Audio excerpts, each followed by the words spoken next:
Welcome, everybody, in-house and online. We're glad to have you here. Could I get the town clerk to read the items on the consent agenda, please?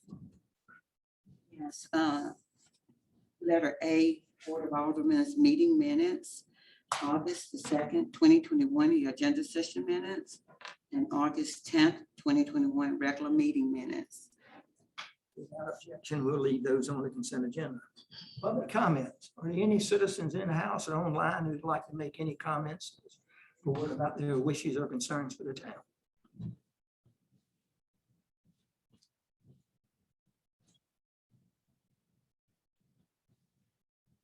Hearing none, we'll close the public comment section. Public hearing. What is this first public hearing, Ms. Soto? Mayor, the first public hearing tonight is a proposed text amendment to our land development ordinance regarding political and campaign signs. We have not updated that portion of the ordinance in quite some time. It is not currently compliant with state statutes, so we wanted to bring it into compliance and have some structure and format that would be clear and easy to understand for the public, for candidates, and for our code enforcement folks.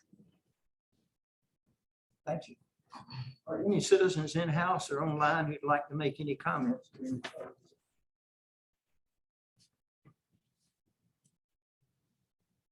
not, we'll close that public. Thank you, sir. The second public hearing, Ms. Soto again. Yes.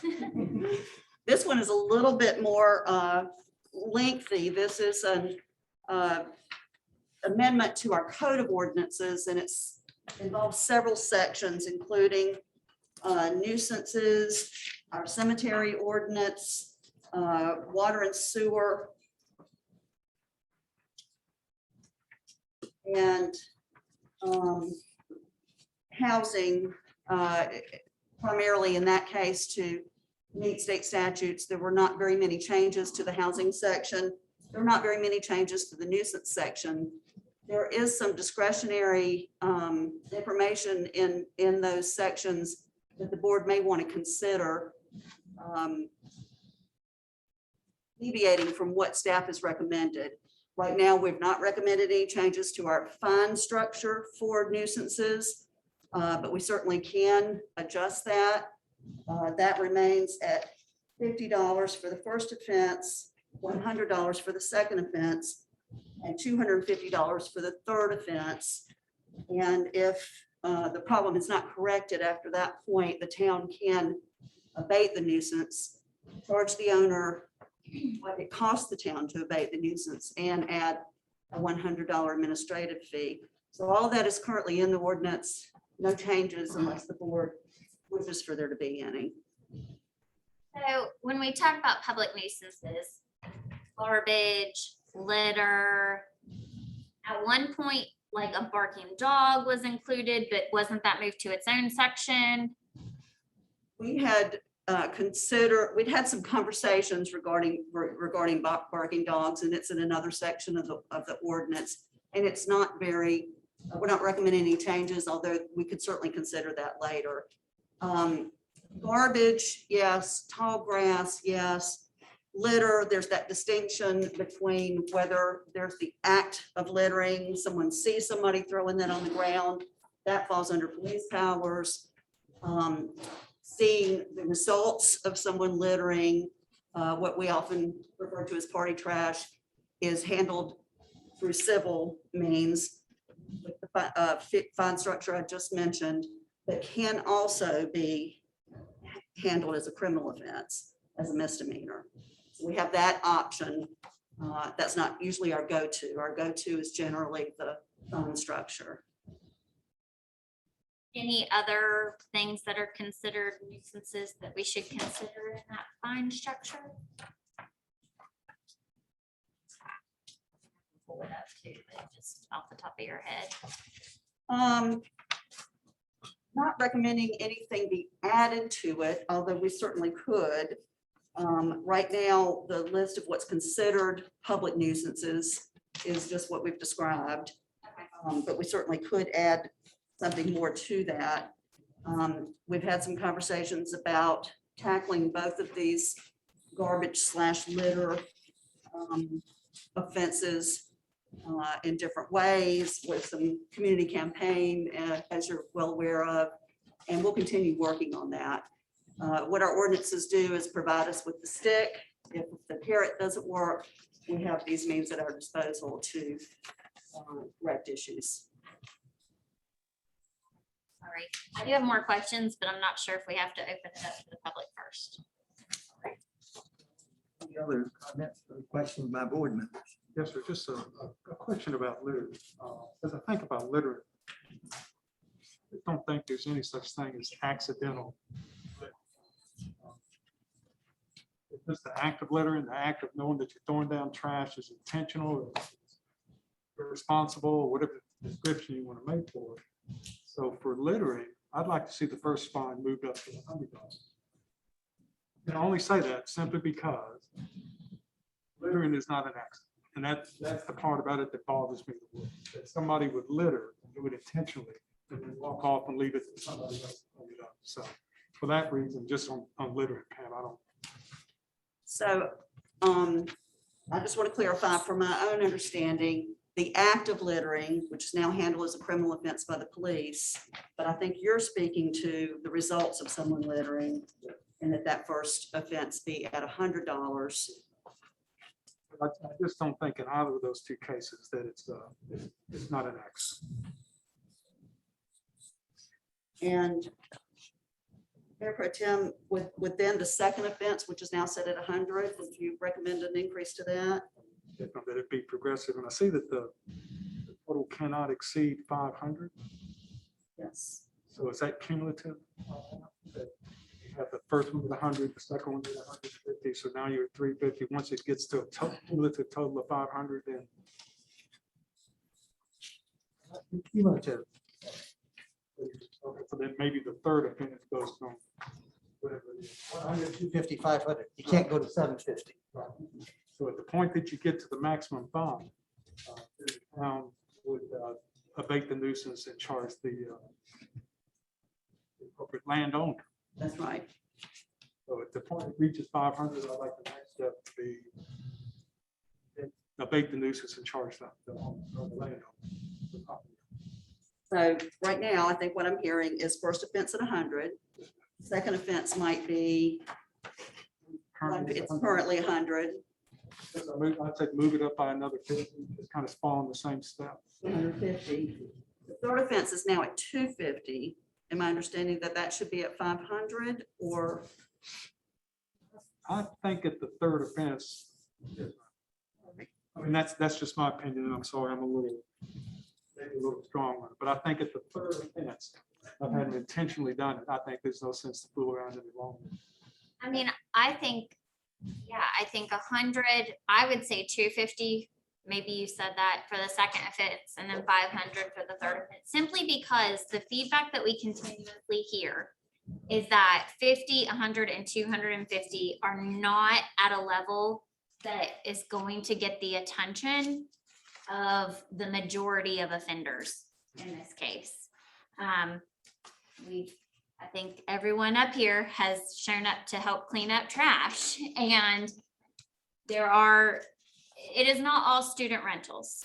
There are definitely permanent residents with public nuisance issues. I'm not saying that it's all students, but I would definitely say that from my own anecdotal research that it certainly is student heavy.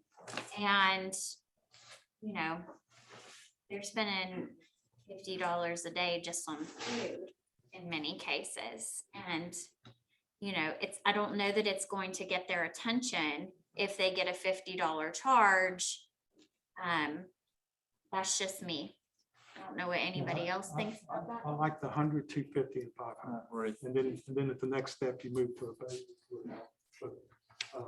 Is $100 going to cover our? The administrative fee, it would. We have, our code enforcement folks take care of that. They have a short list of individuals who take care of those kind of issues. Usually when we're abating, it's mowing Although we have cleaned up properties before when it's been an egregious situation that we cannot get compliance from the owner. And I do also want to just clarify that we are, the violation is against the property. So it's the property owner that is ultimately responsible. We are taking extra measures to not only send the notice to the owner, but to the occupant of that residence if that address is different from the owner's address. And most recently have started tagging the location with a door hanger or a sleeve so that the residents at that location knows very quickly that this is an issue. We did have a meeting with the landlords last week. Some of this was discussed. They understand that particularly with turnover in their properties and with us not knowing who their tenants often are, that the landowner being the responsible party makes sense, and we're not recommending any change to that as well. Many of those landlords have clauses in their leases that would pass violation fees on to their tenant. And we had one or two of them in the meeting last week said that they have clauses where eviction would be a result if that continues. So they work out those arrangements with their tenants. At this time, we're taking action against the landlord, but we are taking extra measures to try to rectify the situation more quickly by contacting whoever's at that location right away. Haven't our fines been a little less than a lot of municipalities anyway? The one time hearing those, and it seemed to be we were a little. Mark, Hey, please. Mayor, I have a question, I guess. My question would be is, what does the state of North Carolina charge for a fine for littering along the highways? That's somewhere around $250, isn't it? Do we know? I mean, I used to see signs all the time years ago. You see littering fines and what those were stated, but I don't recall seeing those recently. And I do think, to that point, Monty, I think that is when they see the act of littering, and that falls under the criminal offense versus the civil in that case. Mr. Mayor, just to answer that Well- question, it comes up, a search and says that it's $250 is a minimum fine for first offense is $250. Maximum fines going as high as $1,000. Subsequent offenses can bring community service and fines of up to $2,000. Well, and another question I have as well is obviously when we see a lot of this parties, the aftermath of a party, sometimes that spreads over to adjacent properties. So how do you determine the source of the litter? If it's spread across, like as Emily and I can attest, it's spread across several properties when we were out picking up. But that doesn't mean that all three properties were participating in the littering. So is that going to be a question about who created the litter? I think you find them, if it's spread across 3 properties, you find all 3. If they haven't cleaned it up the next day, then let the property owner sort it out. That's the reason I like going to the property owners, Pam, is that the property owner will cure that situation. He's the one making the revenue off the rent, and he's the one who has control of the situation. So I favor going to the property owner versus the renter and let the property owner sort it out. Yeah, David, so to that point, one of the things I'm concerned about is if we send 2 notifications, is the other one assuming the other party is going to pay that fine? And obviously you've met with all the landlords, but if you send it to the tenant, are they expecting the landlord to pay that? Or they assume that we have to go ahead and pay that, we're going to have to deal with our landlord and whatever provisions they provide? Again, I think we send it to the landlord and let the landlord and the tenant sort it out. But the landlord's ultimate, I would say the property owner is ultimately responsible for it. We've added a statement at the bottom. When it goes to the occupant, we add an additional statement that this fine, the responsible party for this fine is the owner of the property. However, as the occupant, you're also being notified of this. So I think we're making it clear in the notice. Monty, you bring up a good point. We've had that instance occur before, particularly where it might just spill over into one adjacent property. they get a notice and they say, well, that wasn't mine. And we really don't have the means to determine where it originated. So it's a violation against the property. Most of our residents who find that there's a spillover onto their property will contact us and let us know that that's happened. And then there's a record that they're saying that that's not ours. And they usually clean it up, but they're letting us know that they've been the victim, if you will, of that infraction on their property from others. All right, thank you. You're welcome. Mark, I was going to get back to your question. We haven't done a recent comparison. We weren't terribly out of line. There are some communities that do have higher. There are some that, there are quite a few that have a structure very much like what we already have. That being said, we're looking for ways to tackle the issue from multiple points of attack. And I think that certainly the stick in this case is going to have to be one of those. I agree. I mean, we had cleanup, not this past weekend, but the weekend prior. And in those same areas, it's trashed again. And I mean, it's a problem. It looks bad, and it doesn't just look bad for those of us who live here, but it looks bad to people who are coming here. We just had, probably thousands of parents and family members in town, and you drive up Williamson and look at all the trash. I mean, it isn't a good look. And not that it's all about looks, but that speaks to the cleanliness of your community.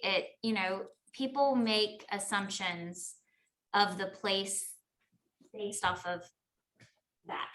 And it's not a good look. I do think that we might have some issues in the fact that, there are adjacent properties. I mean, there's even properties that are owned by some of our larger landowners that have significant amount of litter on them from time to time. So, I do think that it is important that we just let, landlords and large landowners be aware that they too can be fined if their empty property is filled with trash. I also like the idea of community service because we could certainly use some helping hands when we go out and clean up the trash, but I don't really know what do we have the ability to say that in addition to your, $100 fine, you're also required to do 4 hours of community service. And here's our list of options for you. I mean, is that something we can do? I don't think it's in the statutes now. That doesn't mean that I can dig into it further and see if we can offer that as an option. If that, generally, community service comes about after a criminal conviction. And I have seen instances where folks serving community service based on conviction are doing that type of work. But I don't know that that necessarily targets the ones that created the violation. I think that would be very difficult to monitor too. Yeah, it kind of sounds like an administrative burden. We're happy to look into it. Hadn't considered that. Did I miss a date or a time in here of how long? So somebody gets a notification that they have already trashed. How long do they have until a fine takes effect? 10 days from the date of the notice. Let me look at that. That's after the third one before we abate. Let's see. You'll So bear with me a moment. That's a really good question, because we had this conversation when we lowered the maximum grass height. Gosh, that's been probably 3 years ago, but we talked about that. And how does it work? So let's say that a property has tons of trash in the front yard, not, it's spilling out of trash cans, it's everywhere. And, we show up at the property.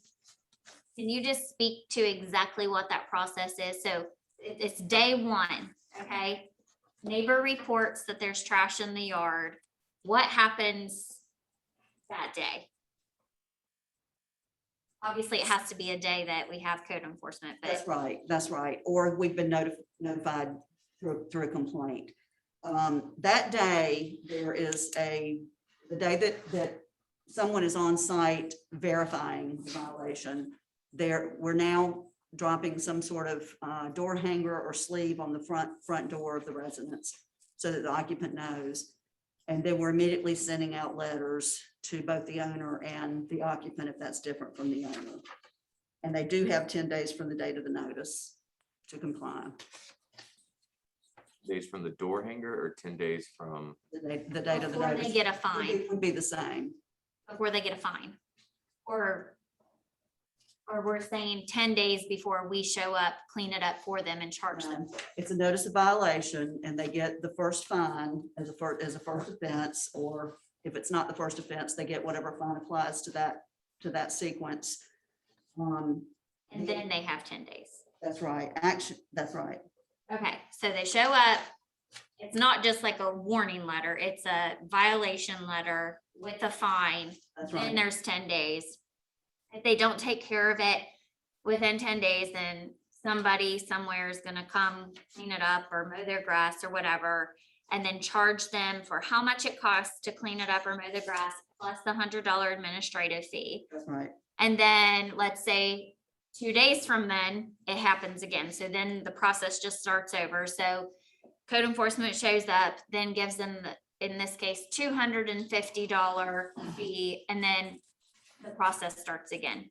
Is that Yes, accurate? that's exactly right. So it's not like we show up, there's trash in the yard, you get 10 days, and if it's not cleaned up in 10 days, then the fee. The fee is right then and there.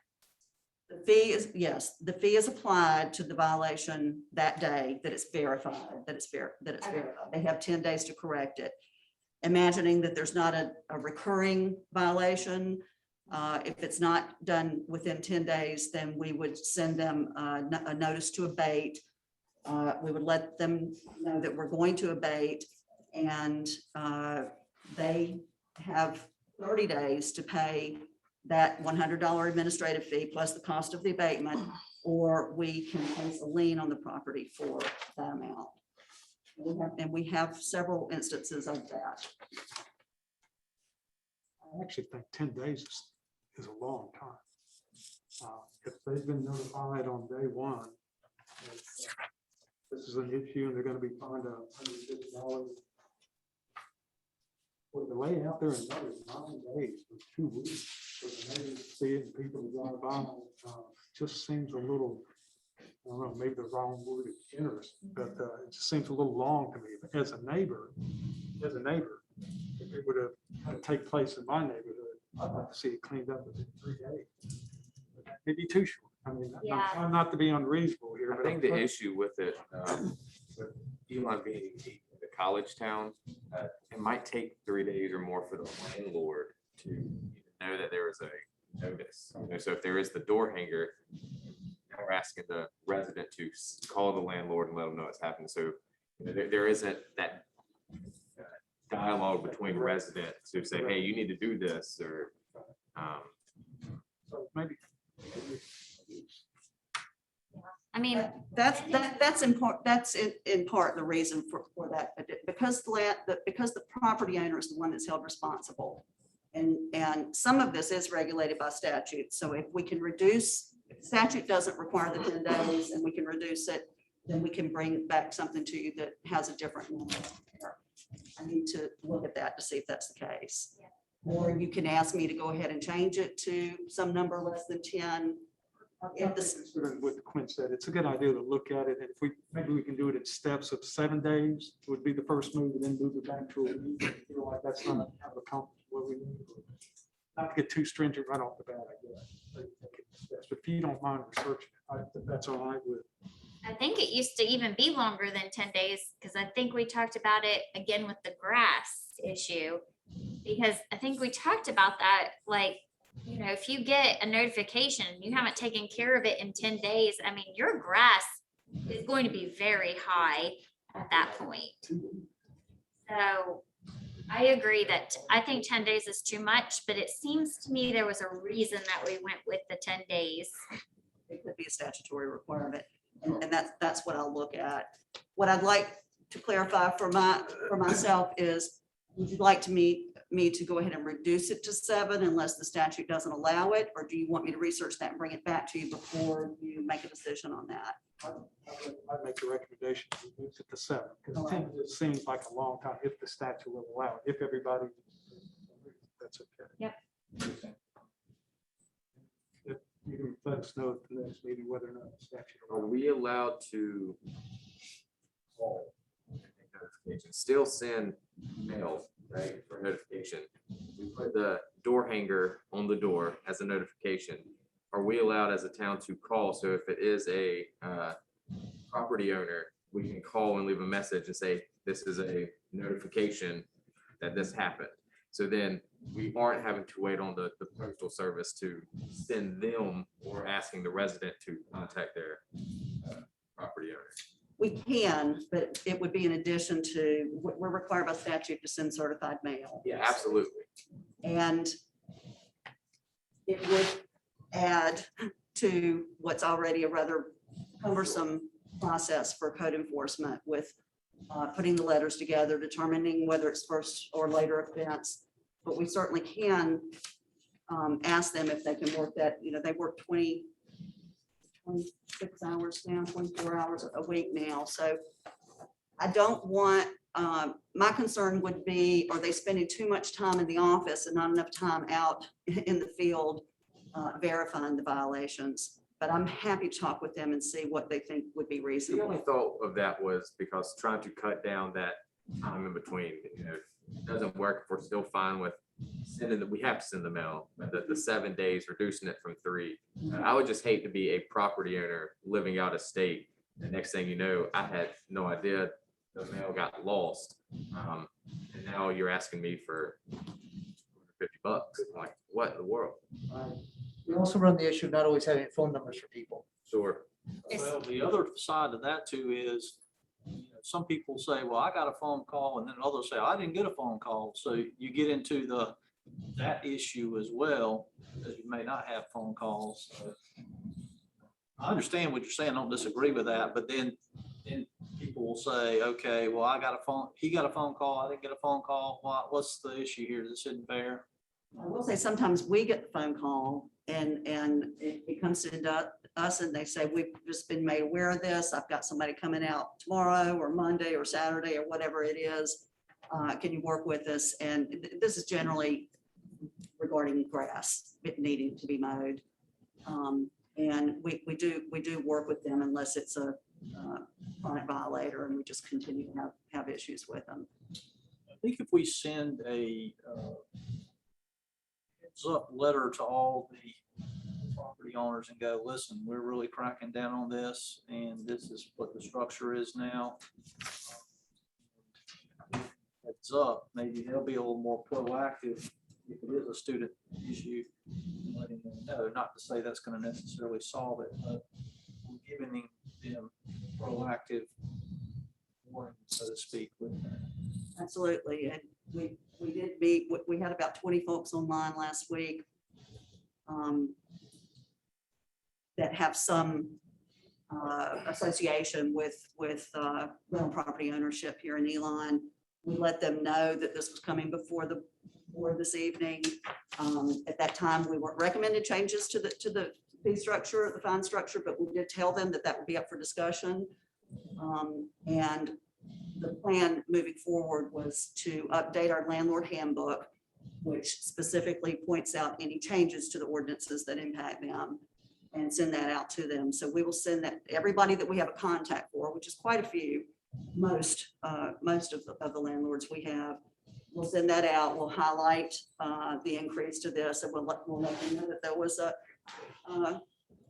lengthy discussion at the board in an effort to correct these ongoing issues. So happy to do that. I have a Pam, question of This is my, clarification. Go ahead, Monty.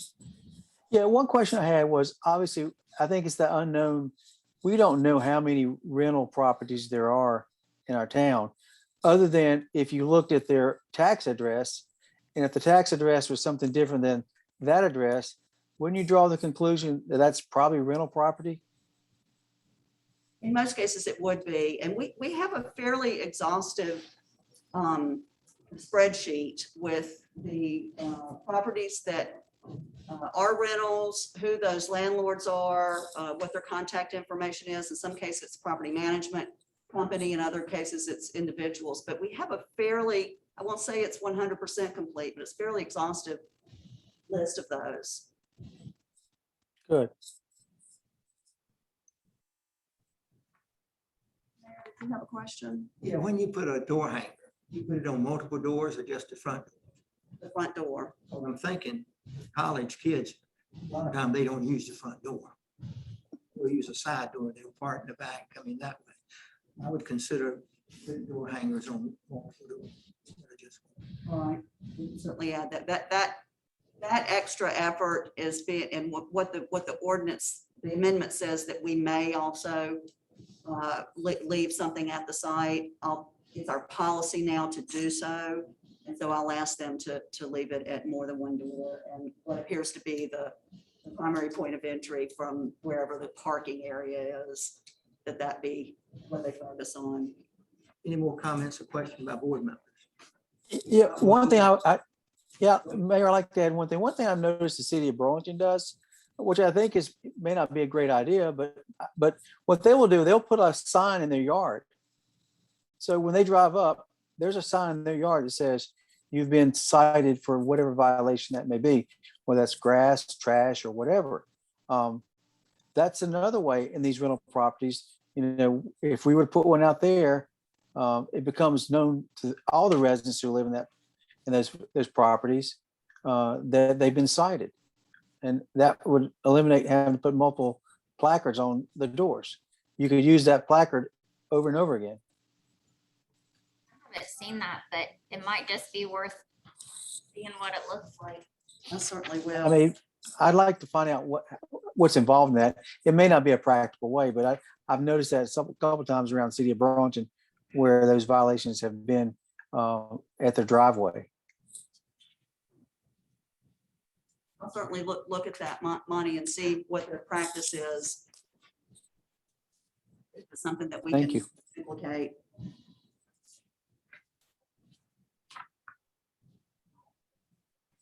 Hearing no more comments from board members, we'll open the public hearing.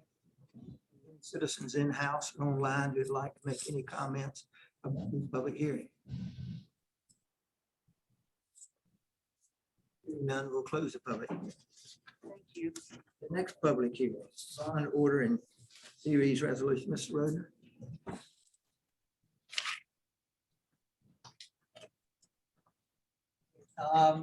As you are all aware, we are purchasing the Travis Creek Pump Station from the town of Gibsonville later this year. We have been working with Davenport Associates, Bond Council, another company that's helped us with our rate structure, and the local government commission with the state to put together our application to the local government commission to get approval to go out for bonds for the $2 million purchase price.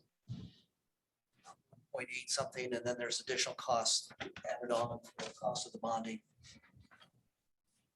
What you have in your packet is three separate items. One is the actual bond order. One is the general indenture, which are all the rules that we will have to agree to live by once we've issued the bond. Make sure that the bond purchasers get repaid, and that we have that money. And then there's what's called the series indenture. And again, that's more backup to how the bond is being done, how the structure is happening, what in terms of the bond and that kind of thing. Back in August, I believe, we had folks from Davenport here who went through the process, went through the documents with you. We don't have them here tonight, but if anybody has any questions that Misty or I can't answer, we'll have them here next week to answer those questions for you, or we'll get the answer from them. What we're ultimately looking for ultimately next week is approval of these documents. We will find out next Tuesday morning whether the LPC has approved our application or not. We believe they will. If you approve it Tuesday night, we will then close with the bank, the Sterling Bank, who is issuing the bonds on our behalf. That will be on the 22nd of September. put us in line to be able to close with Gibsonville. Question or comments from board members? If not, we'll open that public hearing. Are any citizens online or in-house who would like to make any comments about this? Hearing none, we'll close the public hearing. And without objection, we put all three of those items on the regular agenda. New business, policy for water and sewer. Stay good. Starting October 1st, we'll be switching from billing every 2 months to billing once a month. So these policies will just, they were included in your packet. It sets out the new billing procedures, due dates, when the accounts will be disconnected for non-payment. We had a procedure for leak adjustments. It wasn't real clear, so we used the same procedures and just made the writing, the way it was written, more clear so that Deborah would be able to explain it better to any residents that have a leak or pool field, things like that. But so we'll read the meters around the 15th of each month. The bills will be sent by the first day of the following month. The due date will be the 15th. If it's not paid by the 15th, the $5 fee will be added. And then they will have 10 more days to pay. If it's not paid by that point, the $20 non-payment fee will be added and the service will be disconnected. We will not mail out second notices anymore because just the short turnaround time. That's really just the main gist of it. Questions, board members? Is it normal to just have this in a policy and not as an ordinance? The ordinance update actually says that the board will set procedures. Okay. It's easier to come to you for policy adjustments than it is for an ordinance adjustment. This will be on the website. Yes. Just for that first month, will we have a little bit of tolerance as people adjust to the new system, or we're gonna start right off the bat with the non-payment? I think that first month we may have to have a little leniency. If you guys want to come to a consensus of what that will be, we're open to that. Everybody's okay with that. I think that first month is people adjust to a new system and understand what their due non-payment dates are and the penalty fees and the disconnections are, and then we put that in the town newsletter. I think a month to adjust is reasonable. Good time. The percentage of water bills that are regular sort of late bills. Like the first $5 late fee or the turn off? Turn off. Well, with the new going monthly, it is going to be smaller because we're sending the bills out on the 1st. It's due on the 15th. And then we'll add that $5 late fee. And then 10 more, 10 more days. That's when they'll get the second fee. And then the day after that, that's when it'll be cut off. How many do you usually have on the cutoff list? It varies. The last time when students leave, sometimes it's a little bit more. So I want to say maybe 100, 110, and sometimes it's lower than that. Do they come out of the cutoffs? Do they come back to pay afterwards to fix it? Is it the next day, the day after? My concern being, that it is going quicker to this. Are we going to see? It's going to be less money up front, right? Then instead of 2 months.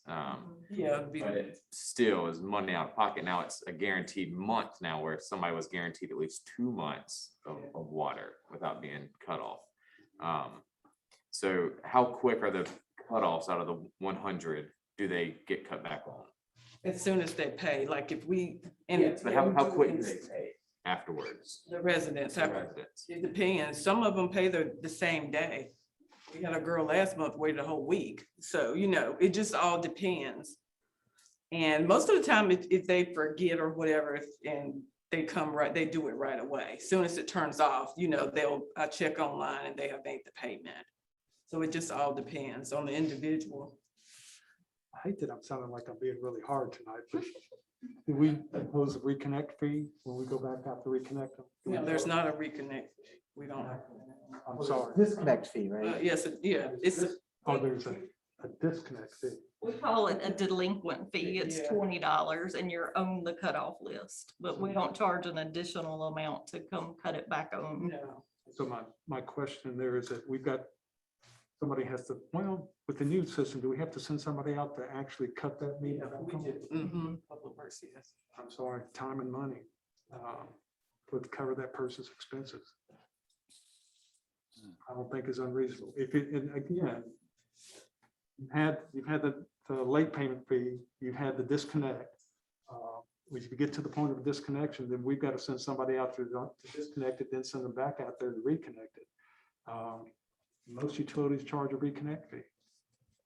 It's something that just to think about. Let's see if it gets to be a problem, I'd say, and then go from there. Usually the 100 that are on the list are Okay. dual. Yeah, I would all the time, yeah. So let's just kind of, I don't want to come down too hard, but it's just something to consider if it gets out of hand. Yeah. Do we deem a home not livable when there's no water? No. But by code, if there's no water, isn't it? Right. I think you have to ask the Burlington does our code enforcement. Don't they? Alamance County was, it's a very good question. When we were talking about sewer cutoff, we said that it's not habitable if the sewer's been cut off. I could certainly look at that. I'm thinking that the time that it might take to create a condemnation on the property based on the water not being on, might be longer than, and I expect it would be longer than the time it takes them to pay that late fee, but we can certainly look at that and see. I think it's worth looking at just to share that. Like maybe we need to put that in the notice that a home without water could be subject to condemnation. Maybe that's an additional incentive if that's an option, yeah, it might take a lot of time, but if that's a risk, I mean, someone might be like, oh, just use bottled water, I still have sewer. So, I'll just let it go. But if they're like, oh, they might condemn my property because I don't have water. I mean, again, it just might be an additional incentive to get them to pay their bill on time, since it does sound like it's habitual versus the additional fee, because my assumption, again, this could be totally wrong, but my assumption is that they're not paying their bill because they can't afford it. So can they really afford an additional fee? Right. So, We've been through condemnation on a couple of properties, and as I remember, it's a long process. Yeah. It is not an easy process. no, but it's the risk of it. Well, the health department has other avenues. I mean, They don't have to necessarily go through the condemnation process, I don't think, the health department. Is that correct? I think that is correct.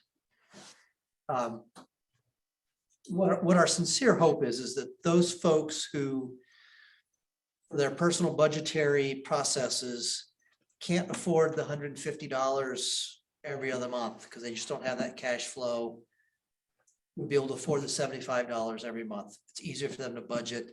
They know it's coming right up. That's our hope. I mean, they see more, we're hoping that we're gonna see fewer. That people can work a 1-month charge into their budget easier than a 2-month charge.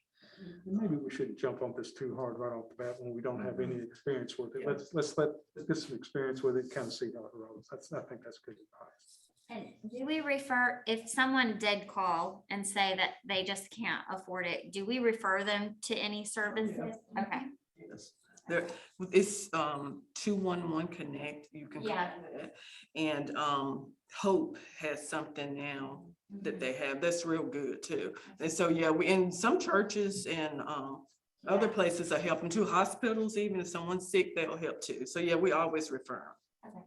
But you bring up a good point in dealing with people's finances for the last 40 years. I can promise you, I think that will help because people can be on a budget. Most people aren't used to paying every 2 months.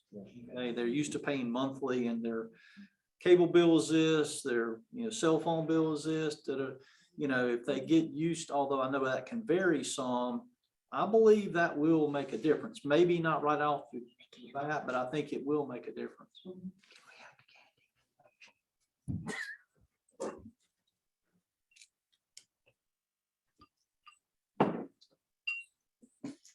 Well, I look forward to hearing how many delinquent ones we have. And so do you need us to come up with a consensus then for this first month? If we're gonna be lenient or not, as in like waive that $5 fee or extend it to 15 days instead of 10 days?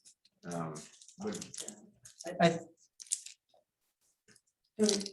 guess I will take, from my position, I'll say, we're not gonna be Johnny on the spot, cracking the whip on people one day late. There's other factors, mail delivery. Bills show up on the 14th, sometimes it's hard for them to pay by the 15th. That's something we need to learn, whether that's actually an issue or not. Since we're not giving them a full month to get the mail and get the payment made. We will provide some leniency this month. We're not gonna be out there to jack things up on I people. trust y'all's judgment. Y'all work with these accounts day in, day out. You know these people, you can probably tell each month exactly the ones that you really want. So I absolutely trust their judgment. I agree. They're the best position to make those decisions. And the mail can be an issue. Absolutely. Yeah. So what you just used as an example could easily happen. Yeah. Or it can be after the 15th. And when when we've had people comment about, gee, I didn't get it, or didn't come in till this, or I mailed it on a certain day and it took too long to get here. We encourage them to do stuff online because that's same day, next day, depending on when they do it. And avoid having to deal with the mail system to the best we can. I mailed mine one time and I'll never do it again because mine was lost. It was 2018, wasn't it? Yeah.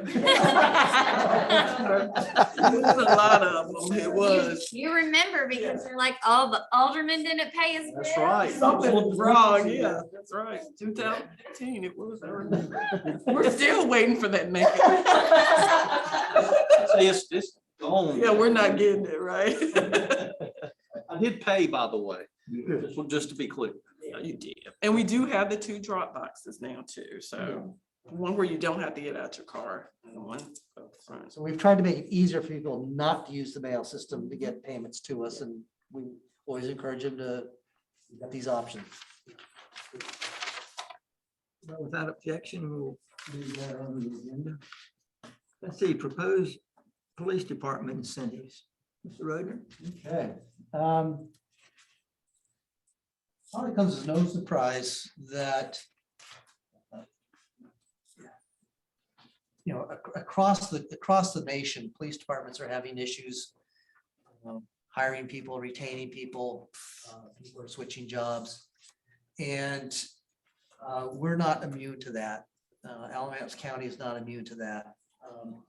So we have seen the application pool dwindle when we have openings from 30, 35 applicants, perhaps down to 4 or 5.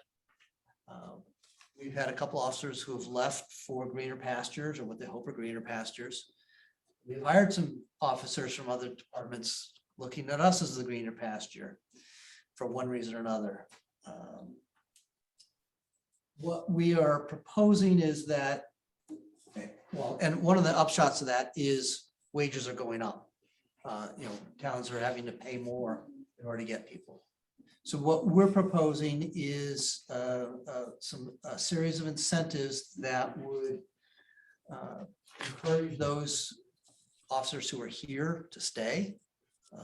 And to the extent, we try not to poach from other departments, but sometimes we're approached and we encourage people to come here when we're trying to hire. We have a couple of incentives now for things, our canine officer. It's an annual stipend for being the canine officer.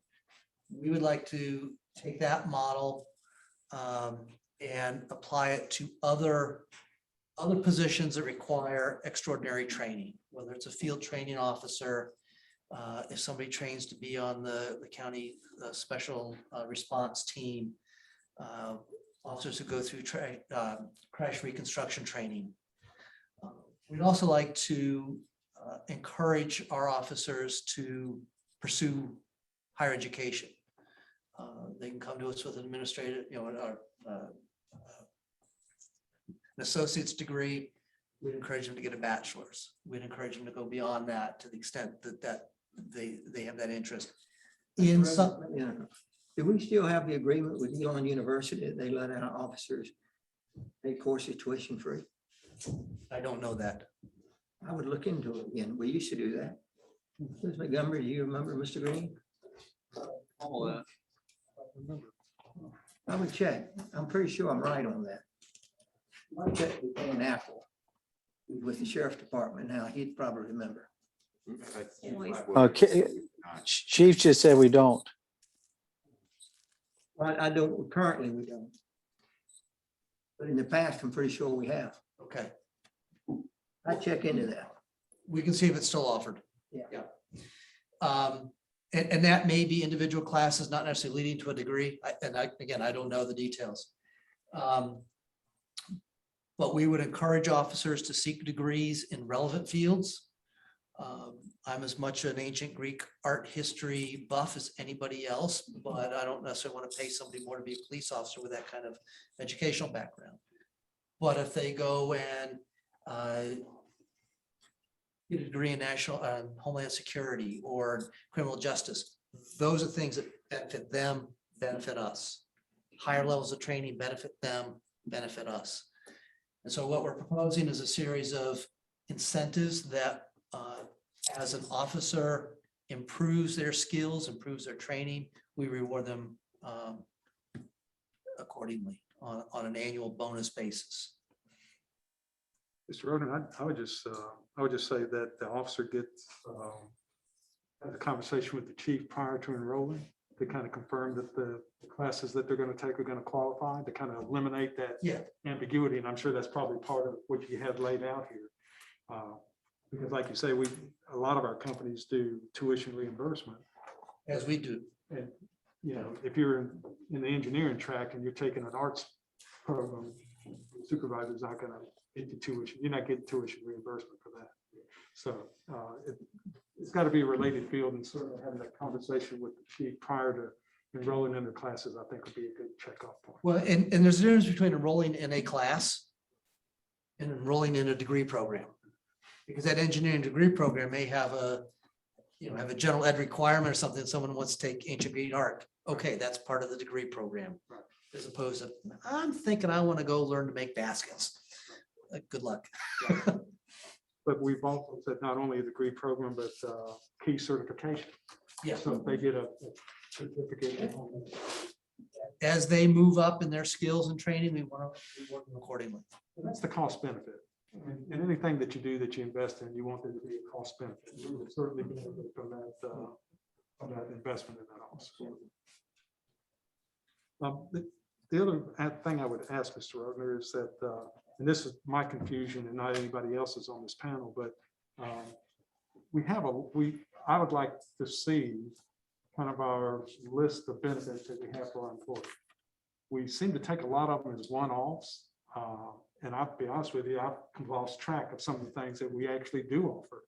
So if we could just have a bulleted list, Mr. Rogner, just so, but it may be by department, because I realize the police officers may get something different from one of the other departments, public works or something, but just to know what everybody gets and then what each department gets.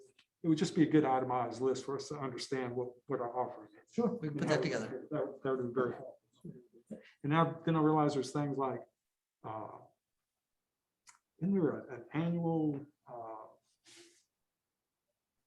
forget what it's called. There's some sort of a benefit that an employee gets by being here another year, each year, Every December, there's a longevity bump. longevity bump.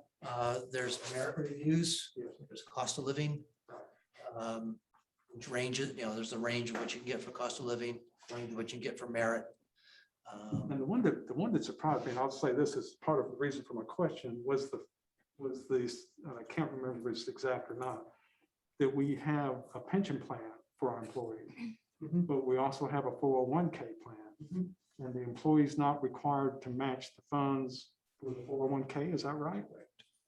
So we give how much each year to a 401k plan without a match? 5%. So that's a 5%. Yeah, that's- Which, and no casting, no aspersions against anybody whose hair isn't jet black anymore. We think of those things, Yes, sir. but too frequently when we're hiring people who are in their early 20s, that doesn't mean a whole lot to them. They're looking more at the, we can try to explain it to them Right. that, this is going to serve you well after 20 years and Well, they're thinking about this 5% weekend. Not being a match is still very generous. Oh, It's a bonus. Yeah. It's an annual bonus to get that 5. And we match, and we pay social security. Yeah. Which isn't always universal with municipalities. And when I think of the reason for a retirement plan, it is to help the employee prepare for that day that they retire. So identified pension certainly does that. And if you want to go beyond that, my personal feeling is you need to be a participant to get the other 5%. I can't think of a company that doesn't do it as a match. Any of our companies, but, and again, that's not here to do. That's just one of the things that just struck me kind of odd. General statutes require us to do the 5% for our sworn law enforcement. For the sworn law enforcement, but Yes. we do it for We every. do it for everybody. That was my question, Missy. Thank you. You helped plug in a gap in a bad memory. I was wondering, was this 5% 401k match required by statute someplace? And it sounds like it is for the police department, but maybe it's voluntary on the other. Okay. Because I didn't want to ignore the fact that it may be a requirement for retirement. But just to, excuse me, to get back to the original question, just to understand that. Yep. We can get you a comprehensive list of what we provide. That'd be great. Thank you, sir. A quick question on the police incentives. I think it's great. You ran it by me. I'm part of the personnel liaison. But on the certificates, and it's a one-time bonus at the time. What about having somebody come in from another police department or somebody with experience that have these certificates? So, if they have the special certificates or these degrees, it'll tack on at their end of their annual term or continuing. But if somebody comes in with a bunch of certificates, are we gonna award them for that? They could have already been awarded from another department, Sure. And I think I'm just asking. or maybe I think not. It's a hiring decision, just like if you hiring somebody, a chef versus an experienced chef Sure. versus a non-experienced chef, you pay more for that. Well, and as I say, part of it is that, if somebody's coming in with that, we might hire them at a higher level. I guess we'd have to talk about whether that made sense to say, oh, you've got your intermediate certificate. We're gonna hire this amount and here's your 2% bonus. We can think about that and see how that would work, whether that's viewed as, again, if they've gotten something from their previous employer. I'm just looking at it on that hopefully, we don't do it in this regard of saying you're getting a 2% for this. It comes into their experience level, like an experience show. And that is the incentive, right? Somebody's looking at this, we roll this out, say we're doing this, and I'm like, man, I've got certificates now. This is the place I need to be heading to. Yeah.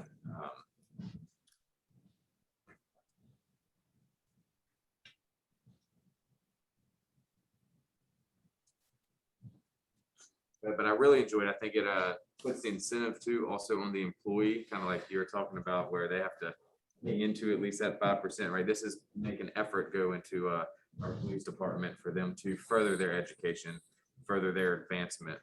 It's a win-win for everybody.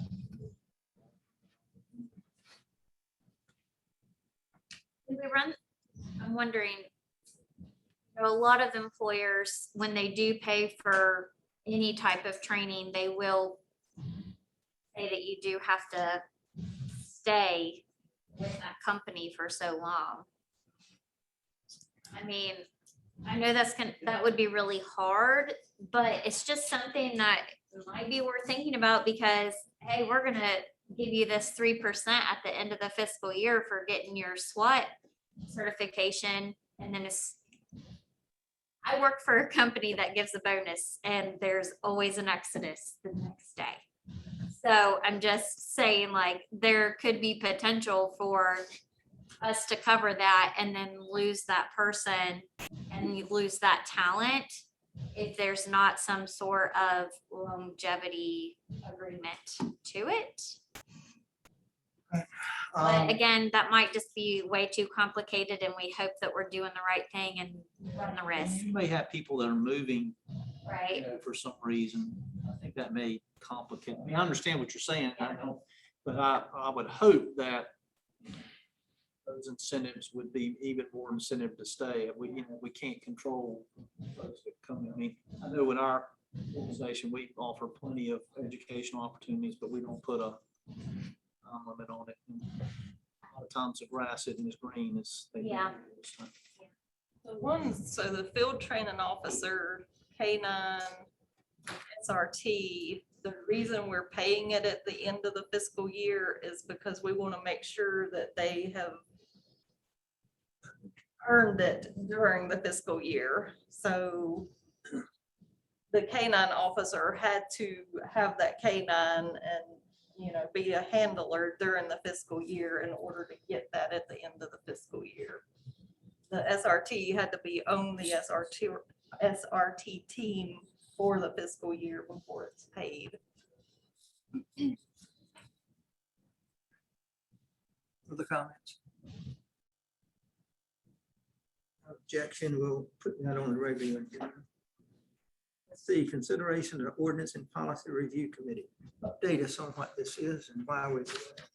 Why do we do it? A month and a half ago, 2 months ago, you folks adopted a resolution for equality, which is attached to the packet. And one of the things that it called for was the board to appoint a committee to look at our town ordinances and our town policies for discriminatory impacts. And so this is that next step to look at putting together some sort of a committee that would be able to evaluate what our rules and regulations are for discriminatory impacts. Giving you a draft committee structure, which just talks about purpose would be, how many people would be on it, what the process might look like, what the timeframe might look like. It's not going to be necessarily a permanent committee of the town of Elon. It's going to be given a job to do, the timeframe to get it done in, and set them to work. As far as the makeup of the committee, my thought is that it be resident committee as opposed to a staff committee or a board committee. Or member can be appointed to be a liaison, or staff can be appointed to be a liaison. Certainly staff will provide support to the committee to get agendas out and notice meetings put together and research done, that kind of thing. So it's like I said, it's an outline for a committee and requesting that they come back in 6 months with a report of what our codes, our policies, recommendations on adjusting as may need to be made. And in line with the resolution, recommendations about other things that might make sense for the town to do. See as far as additional steps that we might want to take. Mr. Rhodes, board members? Just as I think about it, I know as we made the resolution, on the resolution, we encourage the formation of a committee to take a look at these things. I think for me personally, I've talked about it much as a board, what we'd like the committee to do, the sort of areas we'd like to look at, what the structure may be. I really like Mr. Vogel's initiative, the identify timeline. You got a task, you got 6 months to do it. We want to file a report, that sort of thing. But I'd like to, my recommendation or preference would be if we could talk about it a little bit as a board, think about what it is, what areas. We've got the police survey going on. We have the land management ordinance that's being reviewed. Those things are still kind of up in the air. We got the ADA report that's coming out pretty soon. So I'd like for us to have a little time to settle it and let us kind of have the resolution in place for a little while and talk about it as a board and then take some of Mr. Rick first steps and initiatives and see if this, if we have some conversation about it come up. It wasn't meant to be a mandate. I don't think we put it as, I don't think we intended it to be a mandate. We said we encouraged it. Because we think it's a good thing to do. It shows the town is invested in the resolution that we just passed. So I think we need to add a little more structure. But to that point, over a year ago, we sat up here and told another group of people that we would create a sustainability commission. And a year later, we haven't done it. So is this going to become the next version of the sustainability commission where a year later, we haven't done it? Sustainability. I remember talking to some folks about it. But on this one, we've got it as part of the resolution. And it's up to us whether we forget it. We didn't make a resolution then. We said that we would establish a committee to review the possibility of a resolution at that time. Because we wanted to make sure that everything that was in the proposed sustainability resolution was truly feasible for the town. Because I think that some of it was like, total green energy by a certain year. And, from, a feasibility standpoint, that probably wasn't going to be feasible. So we were going to look at that.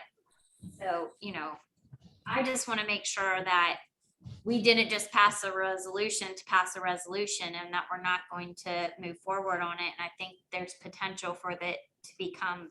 Well, we can put a time frame on it. I mean, from that standpoint, and I think it's probably good that, I'm in favor of having a committee, but maybe us kind of getting some feedback as to the number of folks, that type of thing. Do we want it to be all residents or do we want, I think maybe the reason we had a non-resident would be for an E1 faculty member, was that? Or local business person. Yeah. Yeah, that's right. Yeah, Either one. that's true. So, I think this is a very good template for it, but maybe us just kind of going on top of that. And I understand what you're saying. We don't want to just let it be, but I think we've made a good strides in passing the resolution, and then maybe if we can put a time frame on it, that way we have a set time frame to make sure everything's back and done.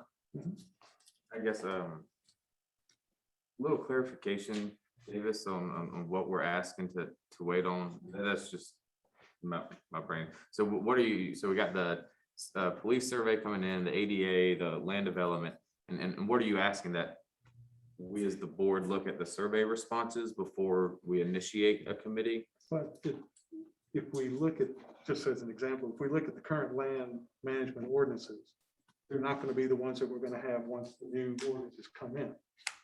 Now, the gentleman doing it, he's tasked with making sure it meets all the statutes and all the regulations. And he's kind of tasked with doing that. And I don't know that we want this committee to look at land management ordinances. We may be more interested in looking at administrative policies. How do we do our water billing, things such as that? Is that anything about that gives us trouble? So I think that's kind of my point. We haven't really talked about where we want to look and what sort of things would be a good area for it. Okay. I absolutely agree. It's up to us whether it drops or not. So it's up to us to keep it on the front burner. And if that's what we decide to do, the idea that Marcus suggested about we'll establish one by your date. Okay. I guess we'll kick it off the conversation. we can start with our current ordinances that we have, and when we talked about some today. I guess step one would be to try to get this out. I like the idea of having 5 people on the committee. I like the idea of having them meet monthly. I like the idea of a timeline. It doesn't have to, the 6 months doesn't have to terminate said committee, but the 6 months could give them the timeline to look at our current set of ordinances for the water and our nuisance ordinances. And then the committee doesn't have to disband. So making known if somebody signs up for this committee, I guess do it like our other committees. And is it 3, 2, 1 in that order of years of being on it? And then when it flips around? Depending on the committee, yeah. Like planning board, that's kind of a statutory committee. So there's, statute behind how is set up. Like I said, I put this together as, all right, giving them assignment. If the board wants to make it a permanent sitting committee, you could certainly do that as well. That's why I call this draft. This is something to start the discussion. Because we have these questions, I think it's a good idea for us to take some time to Sure. talk through it as a board, make sure what we're doing and the next steps we want to take. I still haven't gotten used to 5 residents, whether they're all residents or not all residents. I'm still, I'm kind of caught in that old school style that if it's something to do with Elon, it needs to be an Elon resident. But, the idea that you make that we may have a full-time business person here who makes their living here and pays taxes here, that just happens to live on the city limit side. I understand that. So I think because we have those questions, it's good for us to have some conversation about it. Mayor, can I add something? I think what you've done, Richard, I think it's a good start. I think a couple questions that I would have is, when you bring in citizens to review something, as complicated as ordinances and policies can be, you can spend a lot of time wasted with maybe seeing things that don't seem fair, but are actually in line with state statutes. And my question is, I almost think that someone on the staff has to be a part of that process in that committee. And I'd also think an alderman should be on that, as I think you've alluded to, as maybe a de facto. But I look at, if you took 5 citizens and you asked them to look at this, how would they know how to start this process? I mean, it's not like reading a book. You read through the book and we have a book review. There's a lot of process, a lot of discussion is going to take place. And after you get through it in 6 months, what would be the objective and the mission of this committee if they were to continue on? I mean, because unless they're going to review every ordinance or policy that the future boards do, then how often would they be meeting? What would be the necessity of their role? And I think that has to be defined as you bring someone in. If you're talking about bringing a permanent group up, then you have to ask yourself, what is their role after they've gone through that? Yeah, I agree with that I do think there should be a set time frame. And then if that group determines, maybe that's one of the things that they're charged with is there a need for this committee to live on? And if so, then, we would have to approach it differently than a temporary committee. But that could be something that they're charged with. I agree that I think you're going to have a staff person that guides this. I mean, just going back to like the 125th, you show up and it's like, well, where do we even start? And so you do need that staff person. And Diane was that, with that, when you bring in residents that aren't involved in the day-to-day or even the month-to-month aspects of the government, there does need to be a moderator, if you will, to get it started, to lead that charge. Maybe they're not the chairperson, maybe they're the staff liaison, and then the chairperson, takes that on. But I do think that that's a necessity for sure. Well, I agree with you. A staff person should be on the committee without a vote. Mhm. And then I think we'd have 1 or 2 Board of Aldermen without a vote. It means that this commission who are put together, they don't make the policy, they recommend to the board what you're supposed to do. And I think if we use that framework, I think it worked perfectly. Just a general question, is there anything that's been brought to our attention so far by a citizen or board member or staff member that would be potentially something that is discriminatory that we have in our? The only thing that I'm aware of since I've been here that I think has been claimed to be discriminatory is 2 months ago now, maybe, received a letter from a resident who had gone online to a site and had looked at data from our police department and looked at the percentages of searches that they conducted that were broken down by Caucasian, Latino, African-American, and the percentages of searches of different ethnic groups did not match the ethnic demographic of Alamance County. Raise a point that looks like you're profiling. When we dug in, figured out what data they were looking at, dug into the data, I think over the period that they had looked at, we had done 30 searches. So 2 searches would, greatly swing the percentages without being necessarily targeting or profiling. So that kind of an argument has been raised, and the chief is actually still working on going through the departmental data, looking at how our policies work. Things such as ticketing people for lights burned out. What does that do to somebody who is of low income when suddenly they're getting a ticket because they have a bulb burned out? And do they have the $10, $15, whatever it is to go replace that bulb? If they don't, they get pulled over again. Suddenly, things like that ramp up to criminal ticketing. People can lose jobs, lose their ability to drive.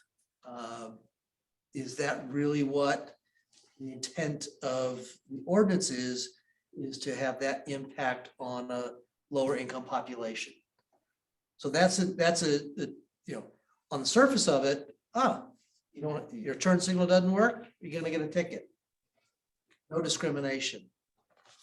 But the impacts may be felt by a different demographic group to a greater extent than somebody goes, oh, sure, yeah, I'll have my mechanic take care of that tomorrow. So, this can be an involved process to evaluate what are the impacts, not just what the language is. So we've had this raised about an impact of our policing. At this point, we don't think that it's an issue, but we're investigating it to more fully understand the impact of our policies.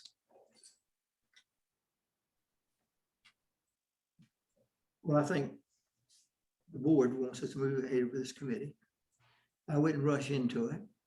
Like I said, I think we definitely ought to have a staff person on it and 1 or 2 board members. I'd rather have 2 board members. And then let them know that their recommendation, that they don't set policy. Anything they come up with, come back to the board. With that, let's move it forward. What are the next step forward? So I think last time we agreed on wanting to do a committee, I so would advertise somehow. How do we even get committees? to start advertising would be Yeah. next step. Well, I think the next step would be, if we have comments on this again, this is an outline. If there's, we've talked about changing the number of people who are on the committee or participating.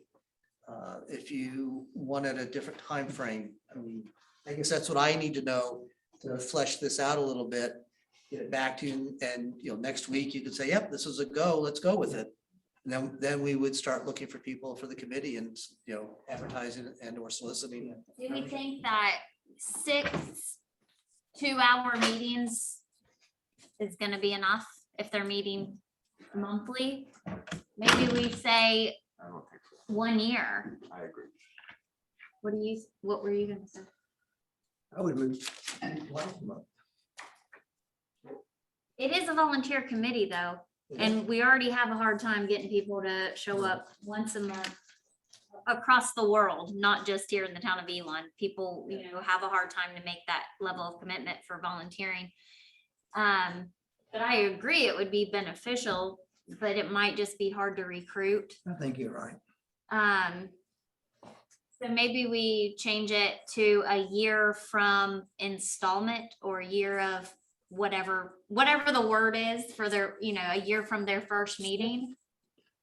Yeah, definitely, we definitely need to make it clear to whoever is going to apply to be on this committee that there's gonna be a duty owed, right? Like you sign up, you're gonna, at least a year, this is what we're gonna be looking at.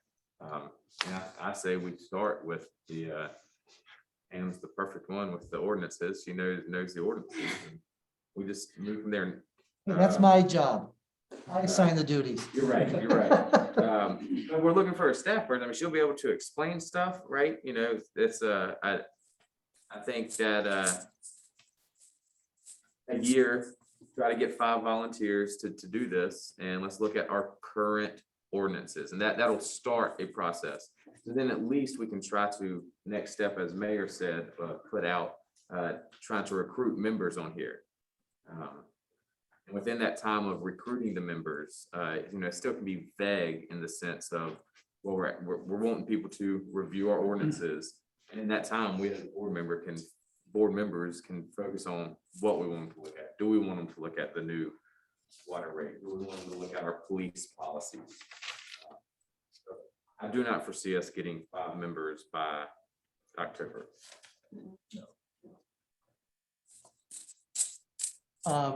Earlier, you mentioned about the idea of whether we needed a permanent committee. Would that be a recommendation you'd look to this committee for? Sure. Yeah.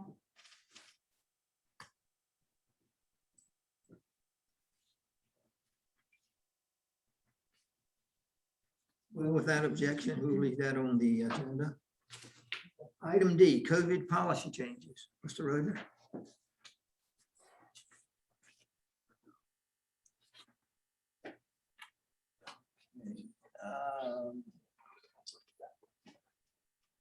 All right. We've gone through several rounds of operating policies, if you will, since the beginning of the pandemic last March. Obviously, we closed the offices, shut them down for a month, stayed home, worked from home best we could. Brought people back 1st of May, as I recall.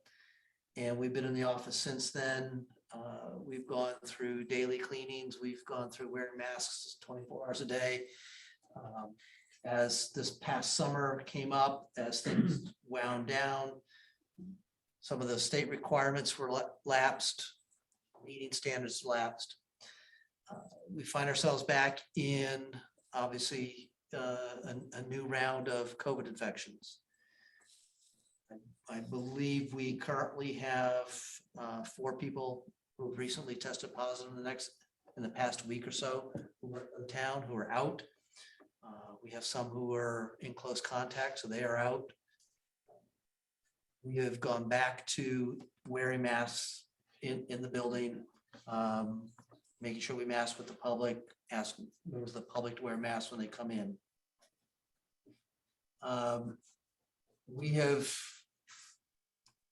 We have 61 full-time employees. We know that 29 of them have received their vaccinations. At least 1 more is in the process. We have 10 part-time employees. We're not sure of their vaccination status. We have about 22 volunteers for the fire department. We're not sure of their vaccination status. What I think our goal is, or what my goal is to get people to get vaccinated. That's in the stated goal of the CDC and the state of North Carolina and most other places as a way of getting people inoculated against the worst effects of this virus. So different places have done different things. We had a lottery this past spring as vaccines became available to encourage people to get vaccinated. We had a lottery of time off. And when we announced that, we did see an uptick in some members of some of our staff getting vaccinated. We've seen places, I mean, the state has a $100 gift cards at different counties, depending on when you go to get vaccinated. I've considered recommending a mandatory vaccination policy. And I'm not there right now. I don't think it's a bad idea. I'm just not sure that it would work in this environment. So what I would like to recommend is that the board approve a cash incentive program for employees to get vaccinated. I know there's always a sense of fairness about, well, geez, I already went and did it and didn't get anything for it. And it's a couple prong approach. A $200 incentive, cash incentive paid through payroll for all full-time and part-time employees. For those employees who have previously been vaccinated as of today, we would pay for that through our town budget. Roughly call it 30 people as a round number. So that'd be about $6,000. Another 30, 40 employees, part-time employees included, conceivably who could get vaccinated. That'd be about $8,000. We're able to use our federal ARPA money to pay for those incentives. Can't use that money to go back in time to pay existing people who've already been vaccinated. And I would recommend that our volunteers on our fire department receive a $100 cash bonus, also using ARP money or town funds if they've already previously been vaccinated.